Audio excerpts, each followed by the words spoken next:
Hello everyone, welcome to Analog IAS Current Affair Analysis for 21st May 2020, and these are the articles we'll be dealing today. The first article for the day is taken from the Indian Express and it is titled The Safety Net She Needs. So this is regarding the requirement of social security for women who constitute one of the most vulnerable groups in the unorganized sector. So what do you mean by social security?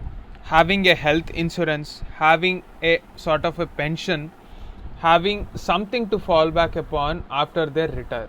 So this is what social security generally means for most of the population. However, women have certain additional needs which needs to be addressed.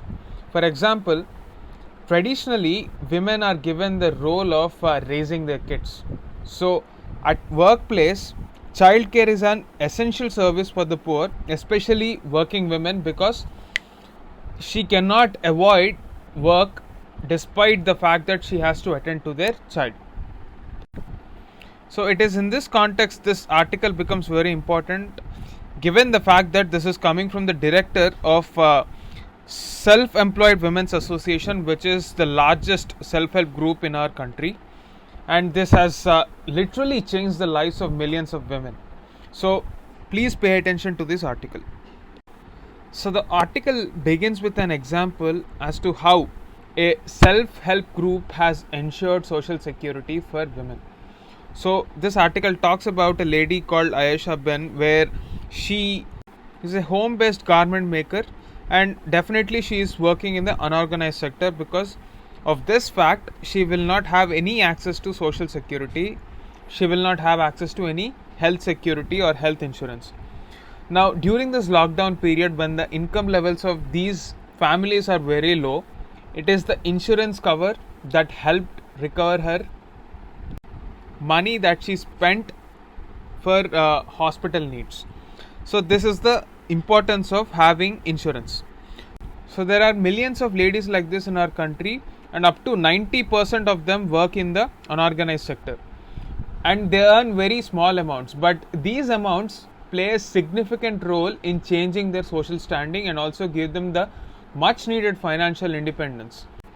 So as per UNICEF, if the mother of a child is working, it is very less likely that child labor is seen in that family, because the mothers will ensure that their kids get their nutrition, the kids get their education, and this is true for almost 99% of the working households. So this is the monumental fact that we have to recognize. And apart from this, we also have to recognize that women constitute the most vulnerable section in our society, probably because of the social prejudice. So it is in this context that we have to remember that World Health Organization's Commission on Social Determinants of Health, this is considered to be a gold standard. So this is considered to be one of the most important standards for ensuring the health of an individual. We have to remember that World Health Organization defines health not just as an absence of disease but a state of well-being. Now, what do you mean by this well-being? How will you ensure this well-being? So a state of well-being generally refers to having a fulfilled life, whether it is about access to food, healthy body, or access to opportunities, clean environment. All this essentially form the complex structure which defines the state of well-being. So this state of well-being has been encapsulated in the Sustainable Development Goals, which we have set a target for 2030. India also has certain Sustainable Development Goals for 2030, and it is in this context that we have to remember we need to emphasize specially on women. So if we talk about the National Health Policy or the high level expert group on universal health coverage, they have advocated that there is a need for empowering the public health systems. Now if you take a look at the COVID-19 pandemic response, most of the states that did well had investments into public health sector. For example, take the case of Kerala or take the case of Goa. The reason why there is very little mortality in these states is because of the institutional capacity, their legacy of focus on healthcare systems.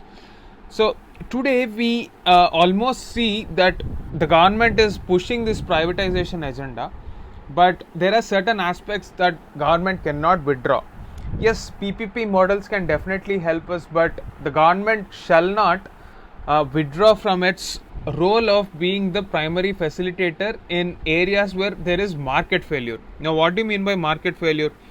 Take the case of a northeast state, which is one of the most remotest places in the country, and if it is left out to the private sector, if the connectivity of that place is left to the private sector, there would be very little incentive for a private player to run their transportation services to that area, because the margin that they would be getting is very less. Similarly, social security, investments into public health system, investments into education, skilling women, empowering women, all these cannot be left out to the markets. This is where the government must definitely take a positive stance, and also probably encourage more self-help groups like Seva. So, as a recommendation, the author of this article is trying to portray the fact that, in fact, a few years ago, the government came up with an idea to form an inter-ministerial committee that will ensure the universal social security code. So this idea has been left unexplored since then. Probably COVID-19 is the best possible time to revive this. We are not talking about a pension that will be too much for the state governments and the central government to bear. We are talking about a bare minimum because we are making it universal. This bare minimum can sometimes play a huge role in the lives of many women who are doing their best, struggling in the informal sector to empower their own lives and also their children. In order to ensure that the sustainable development goals that are related to the future generations, that is the kids of these mothers, we have to empower these mothers because they will ultimately take care of their families. That is the bottom line of this article. The second article for the day is taken from the Hindu and it is titled Grasping the Defense Self-Reliance Nettle. So this is regarding the indigenous defense production push that the present government is giving for defense sector. So what is the need for this? Let us have a look into this article. So before this self-reliance push and the entire rhetoric about indigenous production, India had the dubious distinction of being the world's largest arms exporter. So recently Saudi Arabia has surpassed India, but even before that India accounted for nearly 12% of the global arms that are produced, and we procured them. Now even after Saudi Arabia overtook us, we still hold around 9% market for arms. So this is the reason why most of the global manufacturing giants are looking towards India with respect to defense sector, because there is a huge market for India. It is in this context that we have to remember that our key strategic and national security concerns are lying at the mercy of outsiders. This is the most important fact that we have to recognize. In order to attain that self-reliance, indigenous production is the only way. COVID-19 has shown us the impact of a disruption in supply chains. So imagine the scenario where there is a war going on and there is a supply chain disruption. So this will impact both civilian sector as well as defense sector. Therefore, it is a no-brainer that with its security environment where we have Pakistan on one side, on China on the other, we definitely have to focus on indigenous protection, and also at the same time our defense mechanism and defense production system should push our ambition of being a global power. So the finance minister, when she was talking about the self-reliant India package with respect to defense sector reforms, she said that she would be notifying a list of weapons that would be sourced entirely from Indian manufacturers, and this is a good start. We have to ensure that this list is progressively expanded and we include more and more number of weapons, because this will give the defense industry much needed push. So another step that is being suggested is, so the next step in this direction is the need for a separate budget to ensure that domestic capital procurement will encourage our private defense manufacturers. So if you're talking about various platforms that are under production, we have our entire missile systems like Akash, Nag, light combat aircraft.